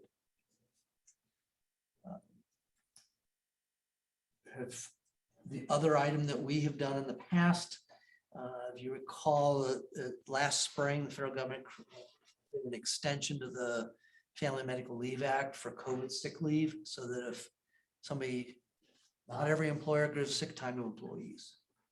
And to encourage people to take the time off they need to take off if they're ill, the federal government created this COVID sick leave plan that expired at the end of December. To January, this board created a local COVID sick leave policy that ran through the end of June. And as I said, I think we were all hopeful that things were going the right way, and apparently they're not. So what I like the board to consider is, previously we did 80 hours because we had a lot of people who were working part-time from home, having to cover childcare. I'm not sure that's necessarily the same level anymore. What I'd like to recommend the board take a look at establishing a 40-hour COVID sick leave plan for employees who become ill or who have to get vaccinated and miss a day or two if they happen to have a bad reaction to it, or if they're in close contact with somebody who is sick and they have to stay away from work. Checked around discussions with managers from around the state. We have seen cash incentives ranging from $100 up to $250. See 200 plus time, days of vacation. $200 incentive is right in the mix. Reached out to my fellow managers in Alamance County and got heard back from most of them today. Gibsonville has no incentives. They're not talking about incentives. Evan, my understanding is they have done a cash incentive. I'm not sure if it's 200 or 250. think they're actually including days off as well. I heard back from the county that they had discussed, they have a COVID sick leave policy. They discussed about only allowing that for vaccinated employees. They talked about that for a while and ended up allowing all employees to have access to the sick leave policy. Outside of municipal government, you've seen some businesses, I think Delta Airline is the one that comes to mind, charging unvaccinated employees a surcharge on their health insurance to help cover those additional costs. A lot of avenues out there, some carrots, some sticks. A lot of places have gone with mandatory vaccines. That's, I'm not there right now. Where we end up being in 2-3 months, who knows? So I'd like the board to consider a cash incentive program along with an additional 40 hours of COVID sick leave for employees who are sick or otherwise quarantined. I do have a question about our health coverage as it relates to this. So I know that we are not technically self-insured. How do we pay for our coverage then? Because we're like not like hybrid type of policy, which I'm not as familiar with. Where, so let's say that a staff member is, let's say that they're hospitalized. It's a very lengthy recovery process. This can easily be upwards of $1.5 million in terms of medical costs. That, how would we be billed for that? Because obviously $1.5 million, if we were totally self-insured, that can really affect our budget going forward. Cigna is our health plan, so their obligation is to cover it. Are there caps on? There's a stopgap at 40,000. And I guess there's. That's how much they will pay. Or that's how much we That's how may much. have to pay. That's how much we pay, and then And then is there a rest on the employee? no. I think there's like, Do we have a Like an- PPO plan? it's like an additional insurance, and that additional insurance would pay over the 40. It's so new. Yeah. I don't know that I totally know how to explain it. We can research that for next week for you. It Make would sure that we- not be on the employee, and I do know that. So they, Because so they have a $40,000 cap that they would pay out for coverage. And then they have like a reinsurance program where they bought additional insurance for above that, That's what I understand, yes. like what our bank does with our deposits. We can research, we can touch base and make sure we understand that better for next week to make sure that folks are clear on that. yeah, because, you know, like I said, if we were self-insured, a single hospitalization could essentially almost bankrupt the town. I mean, there's potential for that if we were self-insured. We aren't. So there are some protections there. But we are talking about, let's say that we have, you know, we have 4 positive cases. If each of those result in a hospitalization and let's say $20,000 each, then that's still an $80,000 cost that we hadn't accounted for. And, you know, that's also going to increase our total spend in healthcare for next year. That's when we see it. So we definitely need to, you know, think about that in terms of what the policy is. I do think that there needs to be choice. But I think that there also needs to be something else in place that, I mean, if you look at the data right now, the data supports a testing strategy regardless of vaccination status. So even individuals who are vaccinated, the data actually indicates that about every 3 days is the recommendation with the Delta variant, that if you were to test every 3 days, you would likely eliminate spread amongst your population. So, you know, I think that that's something that we should consider if we, no matter what we do. that we probably should look at a testing strategy regardless. If we want to protect, I mean, you have 4 people out in your fire department right now. That's a business continuity issue. I mean, if there's a fire, we could have a problem. If 4 more test positive, we have a major problem. Same way in our police department. I mean, I think from a business continuity standpoint, we do have to think about what is our longer term strategy. I'm all for an incentive, but it might be worth us looking at it. Are there other things that we need to be doing? I think if you look at business continuity as being the reason for making the decision, it leads you towards a mandate for a vaccination. That's your whole reason. I think the other part about this, your point about an insurance claim, we get several high insurance claims that is going to affect our policies next year anyway. We have that incident rate that's higher than normal, so it's going to affect us anyway. It all goes back to the typical insurance plan that everybody's got their own, has a deductible, they have a maximum out of pocket, then has an 80-20 rule that kind of comes in between the two as being the typical ones you have. But the numbers on this thing are just, we saw this past weekend, I don't know how many football games with 80,000 people sitting within 2 feet of each other, screaming at the top of their lungs. So I'm really confused by the whole thing here. And that's not to say I'm for or against either one of this. I'm just trying to think my way through it. If we go back to the cost benefit analysis here, there's no additional benefit for us to pay $200 to employees that have already got the vaccination. We're already getting that benefit. But it's a fairness issue. And I understand that completely. Because it's the, well, heck, why would you not pay me? I've already done it and I've done the right thing, so to speak. The business continuity issue basically leads me back to the mandate or saying, if you got the vaccination, then you get the COVID policy. But if you don't have the vaccination, you don't get it. I think you alluded to that to one of the others. So I'm just honest in saying, I'm just confused by the whole thing. I don't know what the right way to go is, but Well, I think I would lean towards our employees telling us, tell me what's best for you.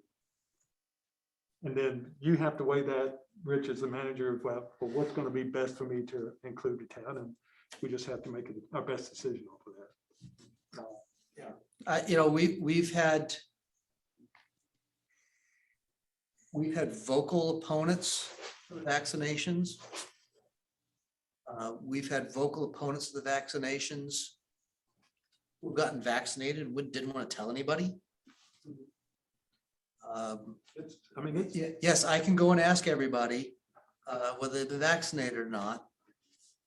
There's going to be some significant portion of our employees who have not been vaccinated. And then it leads me to flu season. If we have a really virulent flu season, are we back in the same boat again of saying, well, you got to take the flu shot I'm just conflicted by this whole thing. It's just so. I would say the only people who know for certain how to address some mass epidemic like this probably all died in the 30s and 40s after dealing with the Spanish flu in 1918. We don't have that. We don't have that body of experience. So you're right. We are learning as we go forward. I see my job is, how do I keep the town running? How do I keep the calls being answered and the leaks being plugged? And if business continuity is the main objective, then we make decisions along that line. What's going to ensure the business continuity? And I just think that's mandating the vaccine might, on the surface, seem the most reasonable thing for business continuity, unless 20 people decide to leave their jobs. I think you have to be very, very, very thoughtful about a mandate. You're talking about a big issue. He said that he's not there yet. And it's not. And your recommendation here tonight said that, there's been some moderate uptick to offer an incentive, but not an overwhelming. And by golly, look at those states that are offering $1 million and 12 cases of beer. So it's just a hard thing to fathom and to work your way through. It really is. Mayor, can I interject something? I guess, going back to what the objective is, and believe me, I believe in the vaccination is going to help us get to that end goal. But if we go back to what I think what you're presenting is, your concern is how do we incentivize our employees to protect themselves? That's the question. That's the real question. And obviously, we think the vaccine offers the best option for doing that. With that being said, we've seen, just as you said, the state had a lottery. Where did that $1 million come from? But I guess what I'm wondering is, would it be an adequate incentive to give them time off?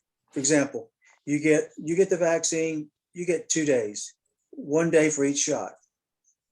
That to me is worth more than $250. And if they choose not to do that, then that's up to them. We're not mandating, but it does give an incentive as opposed to a cash bonus, which ends up being taxed. And they end up getting out of that $250. What do they get? So, I would like to consider, and as you said before, some municipalities have done time off. What if we looked at it as a time off offering, but also make it retro to those people who want to attest that they had their vaccinations? We would make that red, because just like you said, out of that 47%, there's probably more people that did get it. They don't really think it's any of our business to know what they do from a medical standpoint.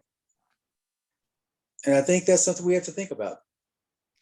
Well, I would say operationally, those who have not received the vaccine are under an operational policy that they are supposed to be masked at all times. Those who have received it recommend to wear masks when they're dealing with people they don't know the status of. I guess I would say that from a monetary standpoint, Monty, you're right, that 2 days off is more than $200. I don't know that 2 days off would be that lure. I don't know. If you made it more days, that might make more sense for some people. Some people, like I said, all they're looking forward to is what they have in their pocket come Friday. Can you make it an option? You could do that.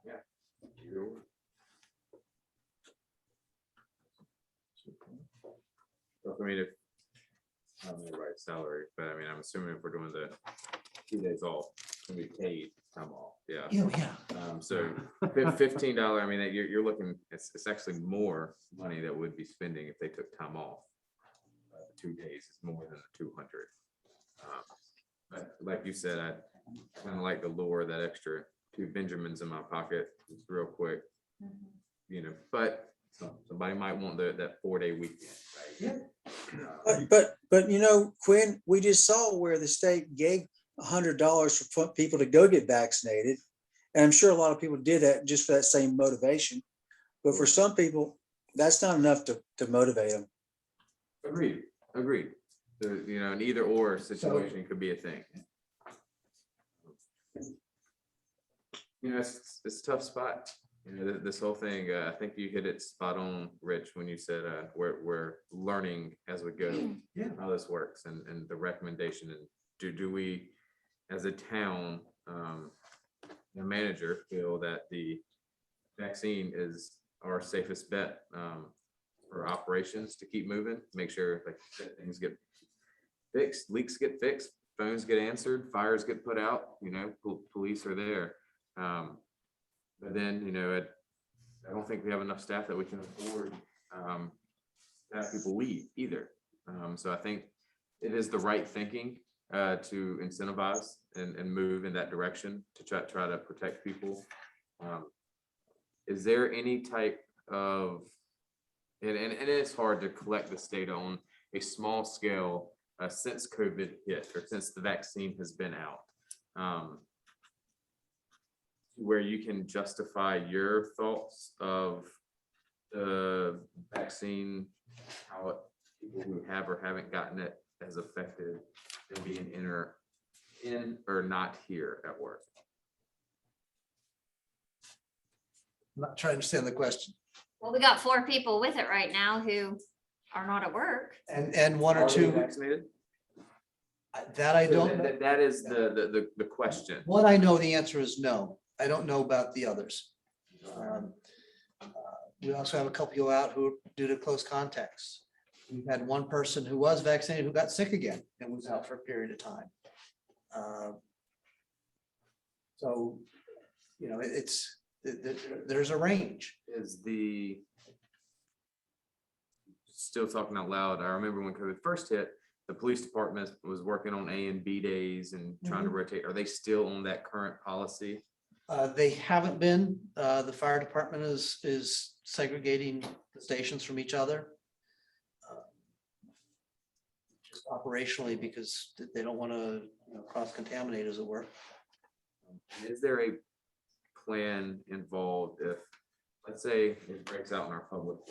We have our entire public works staff that can't come in for the next 10 days. Yep. Have you spoke to surrounding municipalities? Is that how that works? Like, would Burlington come help us? Gibsonville come help us? We've had prior conversations about that, yes. And at the manager level, we also, need help, holler, and we'll be there. Whether it's, you have people working in a treatment plant, then you lose people, somebody with a treatment plant would share. I'm confident that we will find a way to mend those leaks, put out those fires and address those calls. And there are separate CDC guidelines for essential workers. So Public Works, police, fire, there are separate CDC guidelines that can be adopted in those situations. Yes, we talked about that last year. We did not adopt the exclusion that would allow people sick, who tested positive to come to work. So that's why they're still test positive. You go home for the 10 or 14 days, whatever the requirement is. I guess one last thing, my personal opinion.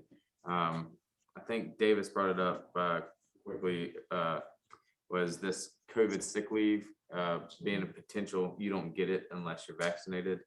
I would like to have it for everybody. I mean, as much as I want to see somebody get vaccinated and to help, I couldn't imagine not COVID wrecking my family. And if we have an option to try to help somebody. But they can use their own sick time or paid time off too. Sure. Yeah. Sure. I went back and forth on that, and the devil and the angel on my shoulders shouting at me. And what my deciding factor was to make this recommendation was not, gee, we should be nice to everybody, whether vaccinated or not. It was, I want to make sure that if somebody gets sick, they stay home. Yeah. I don't want them coming to work and infecting other people. People are vaccinated or not vaccinated. It's giving them, making sure they have the ability to stay home and get healthy. Mhm. Is the second best way to slow this thing down after being vaccinated. I've toyed with the idea, well, maybe we do this incentive program with a date certain that, all right, here's a trigger date. At that point, it becomes mandatory and there is no incentive. So either get your incentive now or be faced with a decision later.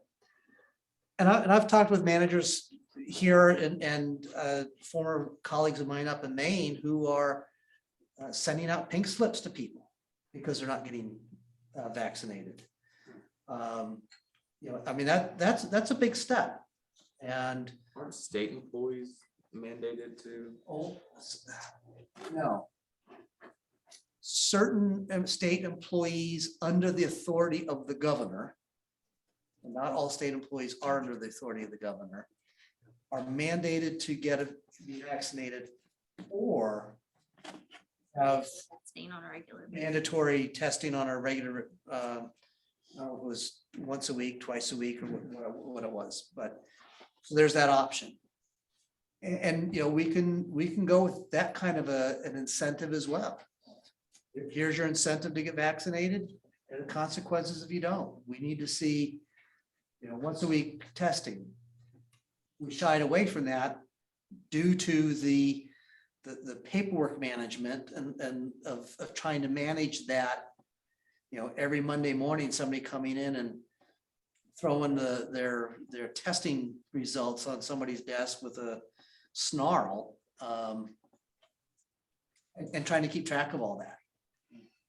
I think from going back to the business continuity standpoint, though, that with the data coming out around testing, I do think it's worth us looking at if we do have what ARPA funds left, that we should look at least offering tests, like at-home testing kits to employees. And again, that sweet spot is 3 days for the highest efficacy. Okay. But, you know, if we were to catch, you know, person A in the fire department from a testing strategy, you would have 3 others who probably wouldn't have gotten sick too. And I've talked to the county health department and they are expecting some rapid tests in that they said, you know, if you're interested in having a supply of those, we can get those to you. So somebody shows up and is feeling a little bit under the weather. Here, you go stand outside, do this. Results get phoned in to them. So it's not like we're creating our own data gathering source. It's direct to them. At least, you know, that would give them the ability to say, I'm negative. I just, you know, I really do have sinuses today. My company wouldn't accept a home test. They said that they appreciate it gives you some level, Yeah. but they said it's just not a high enough statistical value that they would accept it. So I had to go to the county testing sites. Right. What's it called, a PCR test? Yeah. or something? Yeah, but now the wait time for a PCR test is up to 10 days. So in the case like that, you know, I mean. I went on one day and got mine the next day. Yeah, And that's maybe Alamance County, because I mean, it Yeah. was very easy to do. yeah. In fact, I did it 3 days in a row. I just love having a swab. Enjoyed it that much, Yeah, huh? it was a lot of fun, clear out your sinuses, but but I, it was very Nice. reliable. My company nurse accepted that. She said, that's exactly the test we're looking for. And I got it back within 24 hours all 3 times. and I know the school last year was, you know, they were doing mandatory testing. They are doing testing for non-vaccinated staff and or students, certainly, maybe staff as well, I'm not sure. They use the antibody test, you know, the Abbott test, which you have your results in 10 minutes. If it comes up positive, you're under quarantine, Yes. go get a PCR test. So, As a step to measure. yeah, so that can be the 2-step process that Yeah. we have the ability to, whether the at-home test, but if it comes up, yes, you're out of work till you get your PCR test done. Yeah, and Those are about $20. Something like it's that. $23 for a box of 2, but if you got them through your health department, or if you order a significant amount directly from Abbott, which is about 3-week wait, just so you know, you're looking at lower costs per test and per kit. But specifically with the Abbott test, you don't want to use, I would say if someone has symptoms, they should go for a PCR test. If we're just doing an every 3-day or every week testing strategy, I think that the Abbott test is beneficial in, it's the Binax is the Abbott one, but it's beneficial in identifying cases before they're symptomatic, and there has been a lot of success in that. So, And like you said, if their Binax test comes back positive, and then they are then quarantined until they get their PCR results. so, and is that the recommendation you're commenting on, is that for all employees or just non-vaccinated? Right now, all. And especially with the new variant. Yeah. I mean, if that takes off the way that Delta has, absolutely with that one.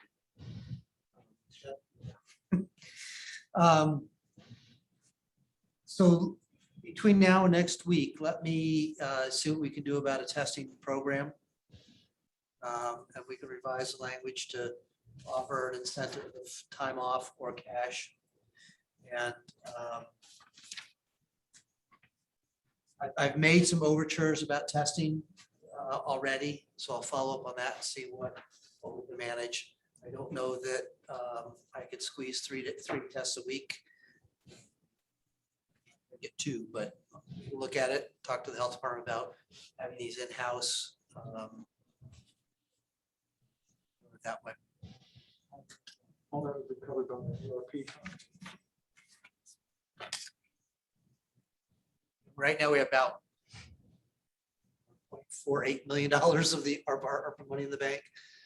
So, you know, that's part of the 3.9 that we've gotten, we'll be getting from the federal government. Think of a better thing to spend it on. You know, we're looking after the health of our employees, we're looking after the continuity of operations, and I just can't think of a better. Water and sewer is great, but right now I think it's high. So we can come up with as far as the testing program to talk about for next week. Without objection, we'll leave that on the agenda. Our managers report. Okay. For all those of you out there in the public who are watching this evening, we have another meeting next Tuesday night at 6 o'clock.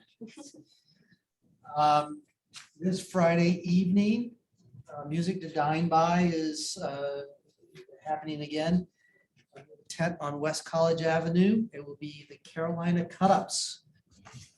It is bringing the best of North Carolina's Piedmont sound to Elon.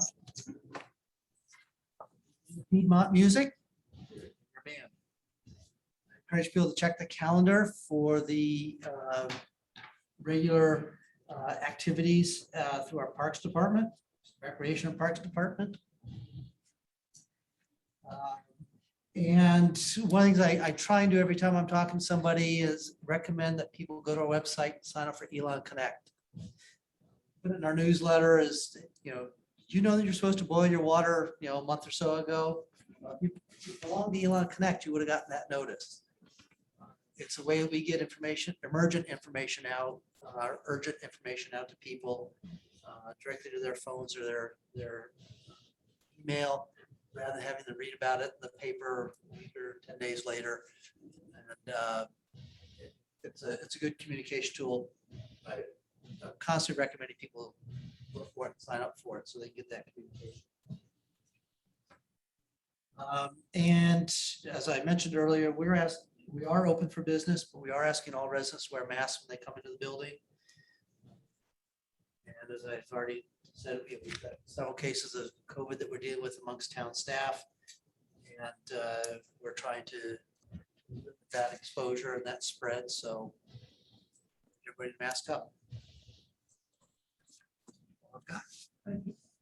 Mr. Green? General comment, thank y'all, as a staff, for putting everything together. We had a lot on the agenda tonight, and appreciate the hard work that goes on behind the scenes with that. So, thank you. Ray? I hope everybody had a wonderful Labor Day weekend. Had that extra day to enjoy. I want to thank Emily for putting together that community cleanup. Monty, were you able to make it? I know I did not make it. Yeah, I missed you. Appreciate y'all taking that initiative and cleaning up the town. It goes a long way, and I think this is what, the fourth one you've done, Emily? Fourth or fifth one? And I'm pretty sure if we continue this, that it'll definitely be beneficial, and it's good for the community to see their elected officials out in the town trying to get together. Design 2 is always awesome. I enjoy it. It's a nice little space. Hopefully the students will enjoy it. But hopefully you see everybody there on Friday. But other than that, thank the staff. It's nice to see you, Miss Diane. Glad to see you back in here. The counter looks great. One less thing that we have to comply to. So we're at it. And I look forward to him and Rich, you have a list of homework, it seems like, for that's due next week at 6 p.m. So I look forward to it. Thank you, guys. Sure. We had a great community cleanup. It was extremely hot, so we did cut it short because, I mean, we were melting at probably by 10:30. We were all just disgusting. The kids had a ton of fun. We had 9 little ones that joined us, and they got to go over and cool off at the fire department, and they really enjoyed their time at the fire department. They got to see all the trucks and everything, so thanks to the fire department for allowing them to do that. And I think that's it for me. Mr. Allison, any comments? Yes, I'm here. Can you hear me? Yes. Yeah, I apologize for not being there in person, but I'm having a better time here than I am there. So I don't feel guilty for that. But I also like to say it's great to see our students back in town. It's been a quiet summer. I think they've done a lot of great things to prepare for this. And I commend the staff, administration for the work they've done. I also want to thank Emily for organizing the trash pickup. I would like to see us, I know we talked about this before, and I'd like to see our town manager look at, we talked about trash, and we talk about it over and over and over again. But you know what? People will put trash in receptacles if they're in conspicuous places. I'd like to see us consider how we can do that without putting a trash can in every corner, but at least along Williamson Avenue, across from the fire department. That's a really heavily populated and traveled sidewalk. By not just students, but citizens as well. I think it would be something we should consider of putting trash receptacles. I know myself, I'll pick up trash, but I'll carry it 100 yards, but I won't carry it a mile to the next trash can. And I think most people are of that opinion, but I appreciate you looking at that. I also want to thank the journalists that show up to our meetings. I think sometimes we take that for granted. We're fortunate that we do have local newspaper journalists that show up, whether it's Elon University or the Alamance Times, the Alamance News. I just wish the Times News had the resources to do that. But it's great to have people there that not everyone can come into our meetings and show up, but at least they can read about them. So I appreciate the work they do. Montgomery? Yes, sir. I'll familiar with Mark and the other board members have said thanks to the staff, Pam and Misty and Deborah and all the folks who have worked on, Diane and Rich and everybody who worked on the background for this. As Quinn alluded to, we give you plenty of job security tonight in terms of more things and hoops and hurdles to jump over. But it's been really good discussion tonight. I really feel good coming out of a meeting like this, but we've had good discussion, good point of counterpoint. You could say we thank the important to the town and to our employees. So thank you for everybody for that. I will bring up that Mac Williams, who's the president of the Alamance Chamber, is going to retire at the end of October. Reagan Gurrell has been named as his successor as I understand it, the president of the chamber. And maybe something that this board could look at, or the staff could look at, or Mr. Rodner could look at, is a possibility of having somebody on the chamber committee. It's a good networking group with businesses throughout the Alamance County. It's a good exchange of ideas and just a good business group to have interchange with. And in terms of economic development, I'm not sure how that will be handled in the future. That was handled all underneath that same entity. So whether it remain that way or not, I really don't know, because Mac was kind of the economic developer for the county. And there's other boards besides that one out there. So just some involvement in some of those boards, I think is good for the town, good exposure for us and for our staff. So that's all for me. Thank you. I would like to thank our staff for their continued hard work. I come in here every now and then, and it's obvious we got a staff that cares for the town and works hard. Mr. Boney, it's good to have you here. We don't see you here that often. You always have your representative, but thank you for being here. And with that, let's see, I need a motion to go into closed session. Yes, sir. I'll make a motion that this board enter into a closed session to provide the town manager with instructions on the town's negotiating position for acquisition of real property. Is permitted by North Carolina General Statute 143-318.11A subpage 5. The real property to be discussed is owned by Eugene and Barbara Page. It joins West Haggard Avenue with no street number. Designated as parcel 109-520 on the Alamance County Assessment Database. The town is considering the acquisition of this property for the creation of additional much needed additional, I added that, much needed additional administrative workspace. Do we have a second to the motion? Second that. All in favor, say aye. Aye. We'll go into closed session. We will come back in here. We'll take no further action to record tonight. We'll just adjourn the meeting when we come back. Thank you. Stand up.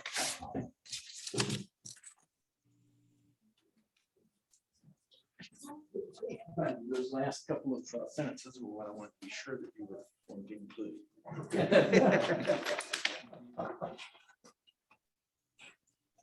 You have time to run to the restroom. Oh, Over there, right? Hey, I'm Quinn Ray. I don't think we've met. hey, Quinn, good to see you. Tom, pleasure to meet you. Thanks for coming tonight. Well, grab a, if you're down. I remember it was a different. Beer. Nice to meet you. Oh, that's right. All right.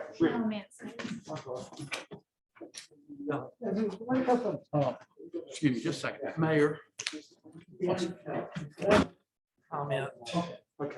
And Mr. Rodner. Yes. Just one comment. The only thing, and I started to interject, but in other words, unless you know something I don't know, nobody in the county has any sort of policy of incentive for payments for COVID. You mentioned Mebane, unless it's something that the administration has done on its own.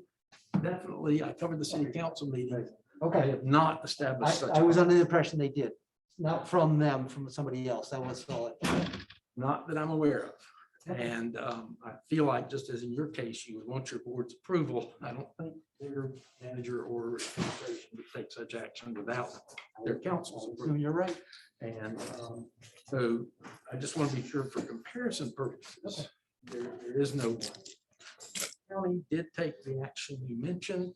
It was just the same controversy that came up at your meeting. The administration's recommendation was for those who were vaccinated. The board ruled it unvaccinated. Medical. Yeah, sick leave. I'm glad you told me that. Exactly. See you. Thank you. Yeah, we can definitely work that out. That's easy.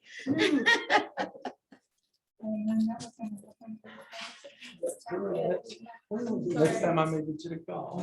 Yeah, well. Uh-huh. Thank you so much.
You still on record? It's still open, but we're going into another room. Okay. We're going to the police department. And that's just to be transparent for the public.